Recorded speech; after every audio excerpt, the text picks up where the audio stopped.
ನಮಸ್ಕಾರ. Hi Gulbarga YouTube ನ್ಯೂಸ್ಗೆ ಸ್ವಾಗತ. ನಾನು ನಿಮ್ಮ ಸಂಗ್ರಾಜ್ ವಾಲಿಕರ್. ಬಂಧುಗಳೇ, ಕರ್ನಾಟಕದಾದ್ಯಂತ ಧರ್ಮಸ್ಥಳದಲ್ಲಿ ನಡೆದ ಹತ್ಯೆಗಳ ಹಿಂದೆ ಕೊಂದವರಾರು ಎಂಬ ಮಹಿಳಾ ಸಂಘಟನೆಗಳು ಬೆಳ್ತಂಗಡಿಗೆ ಚಲೋ ಅಂತ ಹೊರಟಿದ್ದಾರೆ. ಕಾಂಗ್ರೆಸ್ ಸರ್ಕಾರ ಕೂಡ ಬಿಜೆಪಿಯಂತೆ ಹಂತಕರಿಗೆ ರಕ್ಷಣೆ ಮಾಡುತ್ತಿದೆಯೇ ಎಂಬ ಪ್ರಶ್ನೆ ಜನರಲ್ಲಿ ಕಾಡುತ್ತಿದೆ. ಉತ್ತರ ನೀಡಬೇಕಾಗಿದೆ. ಕೇಸ್ ಹಾಕಿದ್ರು ಈ ಒಂದು ಹೋರಾಟವನ್ನು ನಿಲ್ಲಿಸಲಿಕ್ಕೆ ಆಗುದಿಲ್ಲ. ಯಾರು ಇಲ್ಲಿ ಗೊಂದಲ ಮಾಡುವಂತ ಪರಿಸ್ಥಿತಿ ಇಲ್ಲ. ನಾವು ಇದುವರೆಗೂ ಸೌಜನ್ಯ ಹೋರಾಟ ಮಾಡುವಾಗ ಸಹ ಯಾವುದೇ ಒಂದು ಕಡೆಗಳಲ್ಲಿ ದೊಂಬಿ ಗಲಾಟೆಗಳು, ಪೊಲೀಸ್ ಇಲಾಖೆಗೆ ಅಲ್ಲಿ ರಕ್ಷಣೆ ಕೊಡುವಂತಹ ಯಾವುದೇ ಒಂದು ವಿಷಯನೇ ಬರಲಿಲ್ಲ. ಹಾಗಾಗಿ ಇಲ್ಲಿ ನಾವು ಕೇವಲ ನಾಳೆ ಹೋಗಿ ಮನವಿಯನ್ನು ಕೊಡುವಂತದ್ದು. ಕೆಲವು ಕೇಸುಗಳು ಕೋರ್ಟ್ ಅಲ್ಲಿ ಇರುವಾಗ ಸಹ ಸುಳ್ಳು ಕೇಸುಗಳನ್ನು ತಂದು ಪೊಲೀಸ್ ಸ್ಟೇಷನ್ಗೆ ಕೊಡುವಾಗ ಪೊಲೀಸ್ ಇಲಾಖೆಯು ಅದೊಂದು ಸಿವಿಲ್ ವ್ಯಾಜ್ಯ ಕೋರ್ಟ್ ಅಲ್ಲಿ ಇದ್ರೂ ಸಹ ಕೆಲವು ಸುಳ್ಳು ಕೇಸುಗಳನ್ನು ಹಾಕಿದ್ದಾರೆ. ಹಾಗಾಗಿ ಇನ್ನು ಮುಂದೆ ಈ ಸುಳ್ಳು ಕೇಸುಗಳನ್ನು ಯಾರ ಮೇಲೆ ಹಾಕಬಾರದು.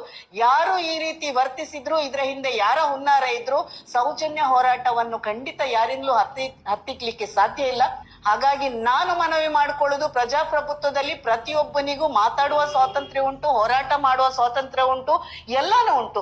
ಆದ್ರೆ ನಾಳೆ ನಾವು ಯಾವ ಹೋರಾಟನೂ ಮಾಡ್ತಾ ಇಲ್ಲ, ಯಾವ ಸಭೆನೂ ಮಾಡ್ತಾ ಇಲ್ಲ, ಯಾವ ಮೈಗೂ ಇಡ್ತಾ ಇಲ್ಲ. ನಾವು ಕೇವಲ ಅಲ್ಲಿ ತಹಶೀಲ್ದಾರ ಕಚೇರಿಗೆ ಹೋಗಿ ಒಂದು ಮನವಿಯನ್ನು ಕೊಡುದು. ಮನವಿಯನ್ನು ಕೊಡ್ಲಿಕ್ಕೆ 10 ಜನನೂ ಹೋಗ್ಬೋದು, 100 ಜನನೂ ಹೋಗ್ಬೋದು, ಅದು ಅವರಿಗೆ ಸಂಬಂಧಪಟ್ಟದ್ದು.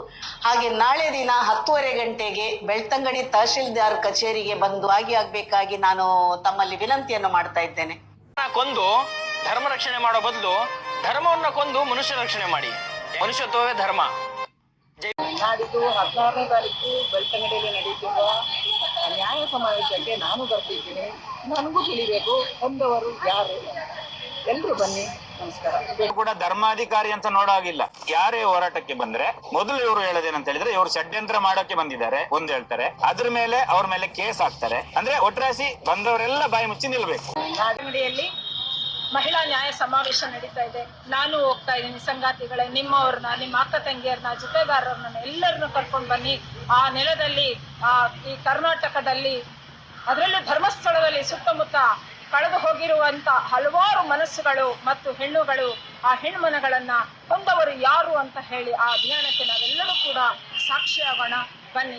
ಸ್ಥಳದಲ್ಲಿನ ನಿಗೂಢತೆಗಳು, ಹೆಣ್ಣು ಮಕ್ಕಳ ಮೇಲಿನ ಅತ್ಯಾಚಾರಗಳು ಮತ್ತು ಕೊಲೆಗಳನ್ನು ಖಂಡಿಸಿ ಇದೇ ಡಿಸೆಂಬರ್ 16ರಂದು ಬೆಳ್ತಂಗಡಿಯಲ್ಲಿ ನಡೆಯುವ ಕೊಂದವರು ಯಾರು ಎಂಬ ಸಮಾವೇಶಕ್ಕೆ DSS ಕಡೆಯಿಂದ ನಾನು ಬರ್ತಾ ಇದ್ದೀನಿ, ಹಾಗೂ ನನ್ನ ಸ್ನೇಹಿತ ನೀವು ಬನ್ನಿ, ನಿಮ್ಮ ಸ್ನೇಹಿತರನ್ನು ಕರೆತನ್ನಿ. ಕೊಂದವರು ಯಾರು ಅಭಿಯಾನದೊಂದಿಗೆ ಬೆಳ್ತಂಗಡಿಯಲ್ಲಿ ನ್ಯಾಯ ಸಮಾವೇಶ ಹಮ್ಮಿಕೊಳ್ಳಲಾಗಿದೆ. ರಾಜ್ಯಾದ್ಯಂತ ಹಲವಾರು ಮಹಿಳಾ ಸಂಘಟನೆಗಳು, ಮಹಿಳೆಯರು ಬರ್ತಾ ಇದ್ದಾರೆ.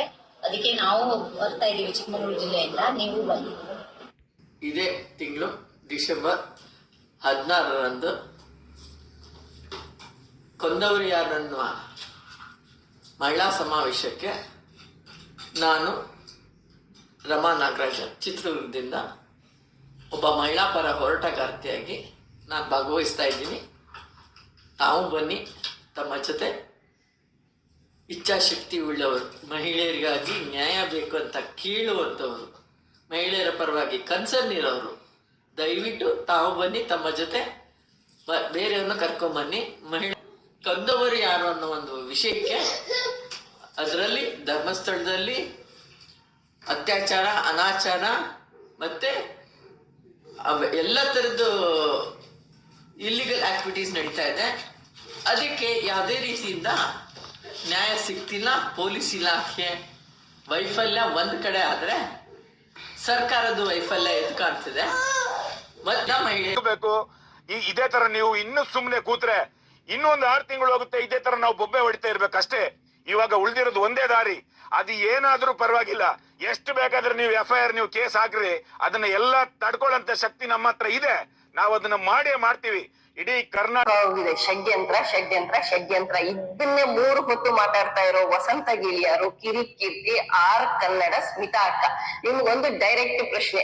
ನಿಮ್ಮ ಮನೆ ಹೆಣ್ಮಗಳು, ನಿಮ್ಮ ಸಹೋದರಿನೋ, ನಿಮ್ಮ ಫ್ರೆಂಡೋ, ನಿಮ್ ತಂಗಿನೋ, ಅಥವಾ ಯಾರೋ ಒಬ್ರು ನಿಮ್ಮ ಮನೆಗೆ ಸೇರಿರುವಂತಹ ವೆರಿ ವೆರಿ ಕ್ಲೋಸ್ ಸರ್ಕಲ್ ಇರುವ ರಿಲೇಶನ್ಶಿಪ್ ಇರ್ಬೋದು, ಫ್ರೆಂಡ್ಶಿಪ್ ಇರ್ಬೋದು, ಇಂತ ಒಂದು ಹೆಣ್ಮಗಳನ್ನ ಯಾರಾದ್ರೂ ಎತ್ತಾಕೊಂಡೋಗಿ ರೇಪ್ ಮಾಡಿ, ಮರ್ಡರ್ ಮಾಡಿ ಬಿಸಾಕಿದ್ರೆ ನಿಮ್ಮ ನಿಲುವೇನು ಅನ್ನೋದನ್ನ ನೀವು ಫಸ್ಟ್ ಒಂದು ಕಾರ್ಯಕ್ರಮ ಮಾಡಿ.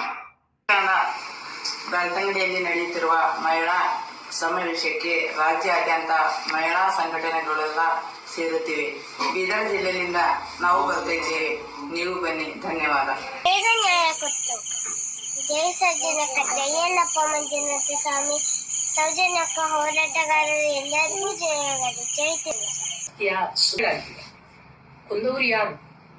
ಅದಕ್ಕೆ ನಮಗೆ ಉತ್ತರ ಬೇಕು. ಅದನ್ನು ಕೇಳೋದಕ್ಕಾಗಿ ನಾನು ಡಿಸೆಂಬರ್ 16ನೇ ತಾರೀಕಿಗೆ ಬೆಳ್ತಂಗಡಿಗೆ ಹೊರಟಿದ್ದೇನೆ. ಹಿಂದೂಗಳಾಗುದಿಲ್ಲ, ಹಿಂದೂಗಳಂತ ಒಪ್ಕೊಳ್ಳೋಕೆ ಯಾರು ತಯಾರಿಲ್ಲ. ಜೈನರು ಹಿಂದೂಗಳಂತ ಒಪ್ಪುವಂತ ಒಬ್ಬ ಜೈನನ್ನ ತಕ್ಕೊಡಿ. ಜೈನರು ಮಂಜುನಾಥನನ್ನ ಒಪ್ಪುದಿಲ್ಲ. ಜೈನರು ಒಪ್ಪುದು ಮಹಾವೀರನನ್ನ, ಬಾಹುಬಲಿಯನ್ನ ಆರಾಧನೆ ಮಾಡುವುದು. ಈಗ ನಾನಾದ್ರಷ್ಟೇ 10 ಜನದಲ್ಲಿ ಮಧ್ಯೆ ಇರುವಾಗ ಹಿಂದೂ ಸಂಪ್ರದಾಯವನ್ನು ಗೌರವಿಸುವುದು ಜೈನ ಸಮುದಾಯ. ಜೈನರು ಕೂಡ ಮೂರ್ತಿ ಪೂಜೆಯನ್ನು ಒಪ್ಪಲಿಕ್ಕೆ ಶುರು ಮಾಡಿದ್ ಯಾವಾಗ?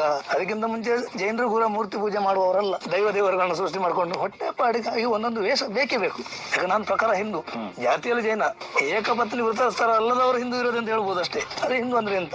ಏಕಪತ್ನಿ ವೃತಸ್ಥರಾಗಿರ್ಬೇಕು, ಪತಿವ್ರತರ ಆಗಿರ್ಬೇಕು. ನಡೆದಾಡುವ ದೇವರು ಹೇಗಿರ್ತಾರೆ? ನಮ್ಮ ಜೈನ ಮುನಿಗಳಂತ ಇದ್ವಿ, ಬೆತ್ತಲಾಗಿ ಹೋಗ್ತಾರೆ. ಅವ್ರು ಬೆತ್ತಲಾಗಿದ್ದು ಒಂದು ಸಮುದಾಯಕ್ಕಾಗಿ. ಯಾಕೆ ಹೋಗ್ಬೇಕು ಅವ್ರ ಹಿಂದೆ? ಕದ್ರಿಯನ್ನೇ ಬಿಟ್ಟು ಬಂದು ನೆಲೆಸಿದ ಧರ್ಮಸ್ಥಳ. ಆದ್ರೆ ಕದ್ರಿಯಲ್ಲಿ ಬೀಗ ಹಾಕ್ಬೇಕಿತ್ತಲ್ಲ. ಕುಕ್ಕೆ ಸುಬ್ಬ ಅಂದ್ರೆ ಅದ್ರ ಅಷ್ಟು ನಾವು ಮಕ್ಕಳು ಮಾಡ್ತೀವ? ಅಥವಾ ಹಿಂದುತ್ವ ಎಂದು ವೇಷ ಹಾಕೊಂಡಿದ್ದಾರಲ್ಲ, ಅವರು ಏನು ಮಾತಾಡೋದ್ರ ಬಗ್ಗೆ? ನಾನು ಯಾರ ಪರವಾಗಿರುವಂತಲ್ಲ, ನಾನು ಸೌಜನ್ಯದ ಪರವಾಗಿರುವಂತವ ಇಲ್ಲ. ನನಗೆ ಕರೆದು ಎನ್ಕ್ವೈರಿ ಮಾಡೋದು ತಪ್ಪದು. It is against juvenile justice act. ಹಂಗ್ ಮಾಡಕ್ ಬರುವುದಿಲ್ಲ. ಈ ಯಾರು ನಿಜವಾದ ಆರೋಪಿಗಳು, ಅತ್ಯಾಚಾರಿ ಪ್ರಭಾವಿಗಳಿದ್ದಾರೆ, ಅವ್ರ ಪರವಾಗಿನೇ ಕೆಲಸ ಮಾಡ್ತಾ ಇದ್ದಾರೆ ಅಂತ ಹೇಳಿ ನಮ್ಗೆ ಗೊತ್ತಿದೆ.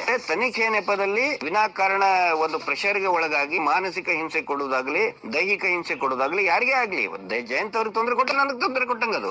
SIT ಅವರು ಮನೆಗೆ ಬರ್ಬೇಕಾದ್ರೆ ಟಿವಿ ಚಾನೆಲ್ ಗಳನ್ನ ಯಾಕೆ ಕರ್ಕೊಂಡು ಬರ್ತೀರಾ ನೀವು? ಸೊ ಈ ಸರ್ವ್ ಮಾಡುವಂತ ಅಧಿಕಾರಿಗಳು SIT ಕೆಲಸ ಮಾಡ್ತೀರಾ ಅಥವಾ ನೀವು ಮಾಧ್ಯಮದ ಮೀಡಿಯೇಟರ್? ನೀವು ಅವ್ನು ಮಾತಾಡ್ಬೇಕಾದ್ರೆ ಏನಾದ್ರು ಅವ್ನ ಆತಂಕ ಇದೆಯಾ, ಭಯ ಇದೆಯಾ, ಗನ್ ಇಟ್ಟಿದಾರ, ಚಾಕು ಚೂರಿ ಏನಾದ್ರು ಇಟ್ಟಿದಾರ ಅವನ ಹಿಂದೆ? ಅನೇಕ ಕೊಲೆಗಳನ್ನ ಮುಚ್ಚಿ ಹಾಕಿದ್ದಾರೆ. ಯಾರು ದೂರು ಕೊಡ್ತಾರೆ ಅವ್ರನ್ನೇ ಆರೋಪಿ ಮಾಡಿದ್ದಾರೆ. ಈ ಸಾರಿ ಹಂಗ್ ಮಾಡಬಾರ್ದು. ಅದ್ರ ಸಲುವಾಗಿ ನಾವು ಗಟ್ಟಿಯಾಗಿ ನಿಂತ್ಕೊಂಡಿದೀವಿ. ಡಿಸೆಂಬರ್ 16ನೇ ತಾರೀಕಿನಂದು ಬೆಳ್ತಂಗಡಿಯಲ್ಲಿ ನಡೆಯುತ್ತಿರುವಂತಹ ಕೊಂದವರು ಯಾರು ಎಂಬ ಮಹಿಳಾ ನ್ಯಾಯ ಸಮಾವೇಶಕ್ಕೆ ನಾನು ಪಾಲ್ಗೊಳ್ತಾ ಇದ್ದೀನಿ. ನೀವು ಪಾಲ್ಗೊಳ್ಳಿ.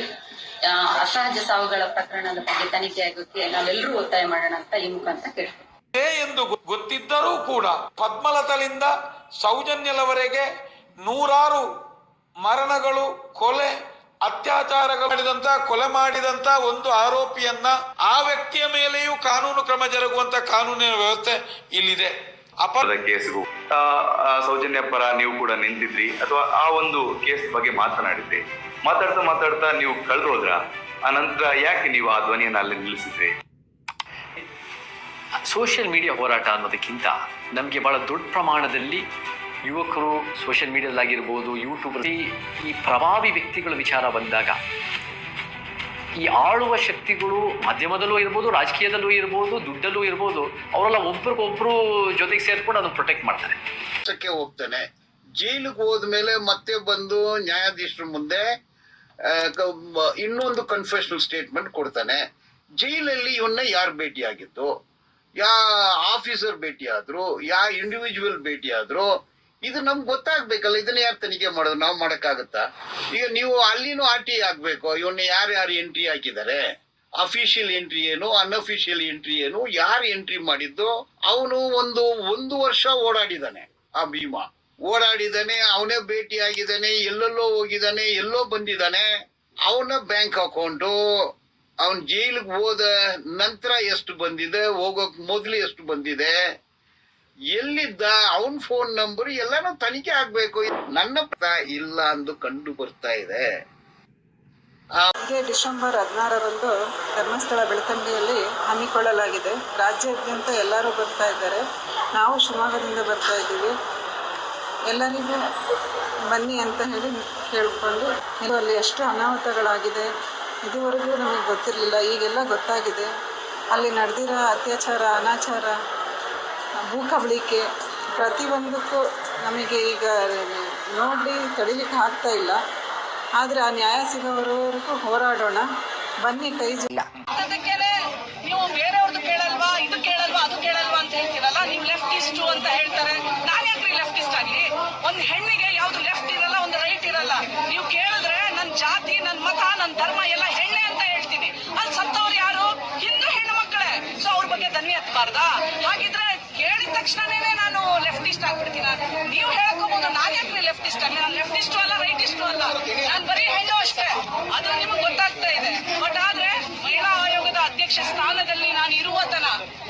ಧರ್ಮದ ಪರ, ಹೆಣ್ಣಿನ ಪರ ಯಾವಾಗ್ಲೂ ನಡ್ಕೊಳ್ತೀನಿ. ಅದೇ ಮತ್ತೆ ನಾನಿರೋದು ಸಂವಿಧಾನಾತ್ಮಕ ಒಂದು ಹುದ್ದೆ. ಇದಕ್ಕೆ ಯಾವ್ದು ಧರ್ಮ ಇಲ್ಲ, ಇದಕ್ಕೆ ಯಾವ್ದು ಜಾತಿ ಇಲ್ಲ, ಇದಕ್ಕೆ ಯಾವ್ದು ಮತ ಇಲ್ಲ, ಯಾವ್ದು ಲೆಫ್ಟ್ ಇಲ್ಲ, ಯಾವ್ದು ರೈಟ್ ಇಲ್ಲ. ಹಾಗಿದ್ರೆ ಬ್ರಾಹ್ಮಣರ ಹೆಣ್ಣು ಮಕ್ಕಳ ಮೇಲೆ ದೌರ್ಜನ್ಯ ಆಗುದಿಲ್ವಾ? ಬೇರೆ ಜಾತಿ ವರ್ಗದಲ್ಲಿ ದಲಿತರ ಮಕ್ಕಳ ಮೇಲೆ ಆಗುದಿಲ್ವಾ? ದೌರ್ಜನ್ಯ ಇಲ್ಲದೆ ಇರುವಂತ ಹೆಣ್ಣು ಮಕ್ಕಳು ಎಲ್ಲಿದಾರ್ರಿ?